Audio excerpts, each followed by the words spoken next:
ஹாப்பினஸா இருக்கிறதுக்கு சேலஞ்சே இல்லாம ஓகேங்க ரொம்ப சேஃபா ஓகேங்களா ஒரு ரிஸ்கே இல்லாம இருக்கலாமா அப்படிங்கிற மாதிரி ஒரு தாட் எனக்கு வந்தது. நானும் கண்டிப்பா அப்படிங்கிற நான் போக மாட்டேன்.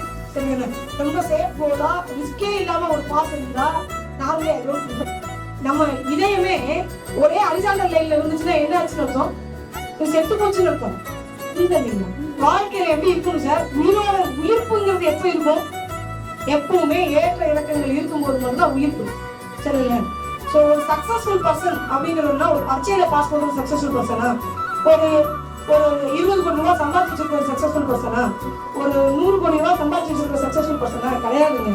ஒரு சக்சஸ்ஃபுல் பர்சன்ங்கிறது உண்மையில யார் அப்படின்னா, ஒரு டிப்ரெஷன் வரும்போது, ஒரு பிட்பால் வரும்போது, ஒரு பிரச்சனை வரும்போது அது எவ்வளவு வேகமா வெளில வராது